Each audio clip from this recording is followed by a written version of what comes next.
What is going on, everybody? So I am back today to talk about another found footage film, and the reason why I'm talking about this movie is if you watch my review from a few days ago, I talked about a film called Mr. Creep, directed by Isaac Rodriguez, who is a low-budget found footage horror director. He has put out quite a few found footage films in his career, I think even several times, multiple a year, and he works on a smaller budget with a tight crew.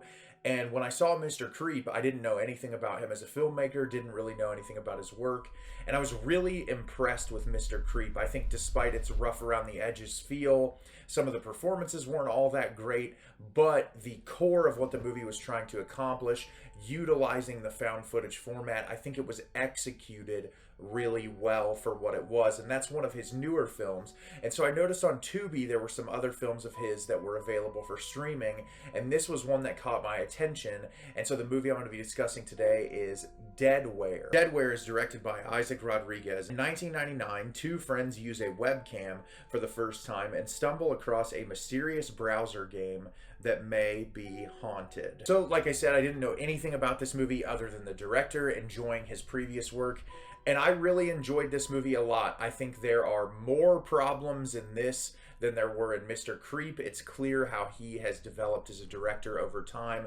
There are things that he's clearly figuring out and polishing and doing better throughout his career. This one is really rough around the edges, but I think as far as accomplishing what it's trying to do without being overly hokey or dumb is really impressive in this type of a genre, because there are so many movies that do this kind of a thing where it's just like, okay, this is really stupid, it doesn't make a lot of sense, but I feel like this one accomplishes what it's trying to do exactly the way that it could on this type of a budget. This film introduces us to Megan and Jay, who are two estranged friends.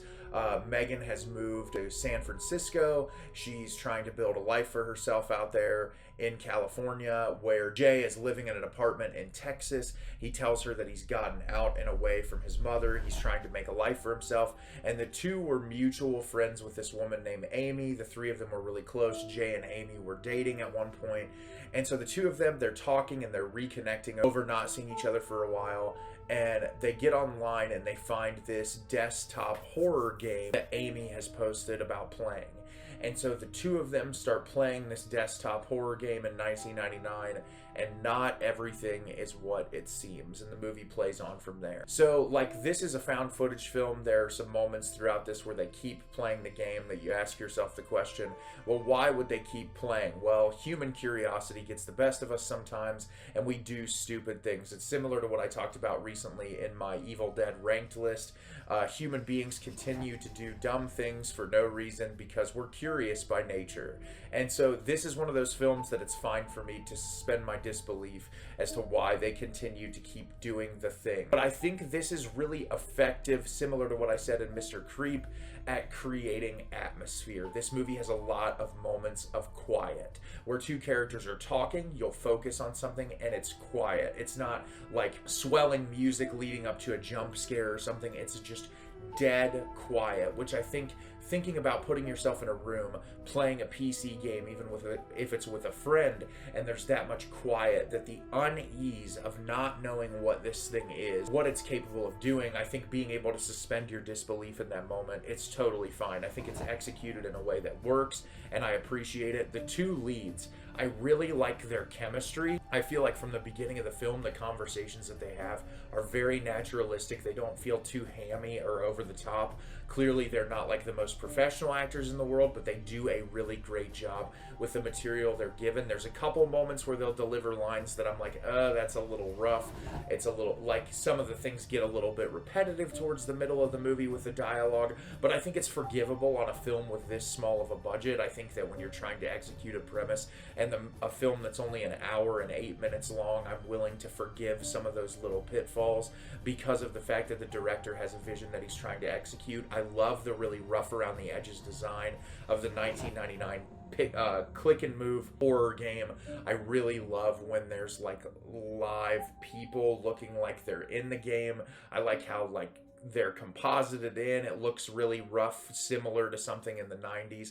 I do think if there's one critique big time that I would give the director on this one, it's the way that it looks when you point and click something. The mouse doesn't always feel like it's moving in time with what you're seeing on screen, and I think the editor could have paid a little bit more attention to making sure that those transitions seemed a little bit more seamless. There's times where you'll hear the mouse click button and something won't occur for several minutes. And then like in the 90s, technology was so far behind, and like the crystal clear quality of the streaming throughout the entire call. I mean, even with my internet connection now with Zoom, it's not always perfect, and things can buffer and get a little messy. And I think like thinking a call in 1999 would be that crystal clear, pristine through the entire call is relatively silly. But like I said, when you're dealing with a horror movie, you can kind of suspend your disbelief. There were several moments in this that truly did unsettle me and make me feel really uncomfortable. There's a couple cheap jump scare moments with found footage films. I'm used to that type of thing, but what I really liked about this is where the story goes in the third act, and I feel like one of the reveals in the movie didn't really expect that for a horror movie and what kind of ground it covers. There's also this really interesting discussion about religion at one point, and when you're revealed as to the one of the characters' motivations and his religious background, I think that's a really interesting commentary that I don't really want to dive too deep into, because he's constantly saying like, oh, I don't want anything to do with this occult stuff and blah blah blah, and clearly the woman is not really religious. He has this knowledge of like Buddhism, but he also seems to be attached to whatever faith he might possibly have.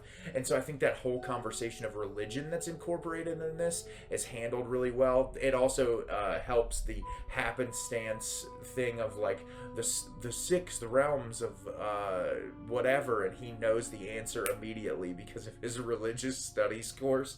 And there's little things like that throughout all of horror films. But I think what I really like about this movie is that Isaac Rodriguez, for doing these found footage horror films, he has a passion for it, and that's clear, because there's a lot of found footage films I've watched that feel really cheap, and they overstay their welcome, and they don't accomplish what they're trying to do in a way that works. This feels like all his movies are between like an hour and 8 minutes to an hour and 20 minutes, and they all feel clear, concise, and that they accomplish what they want to do, even if there are pitfalls.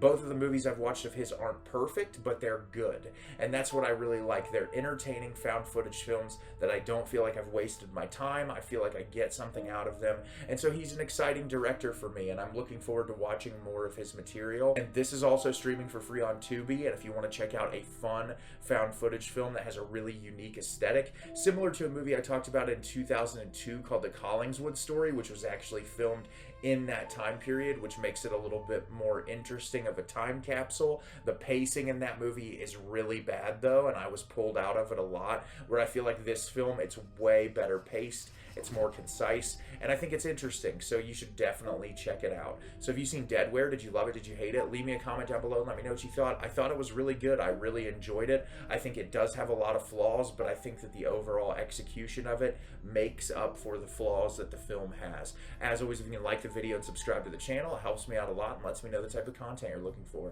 I'm always putting out new material and look forward to getting more out for you in the near future. And as always, everyone, thank you so much for watching, and have a great rest of your day.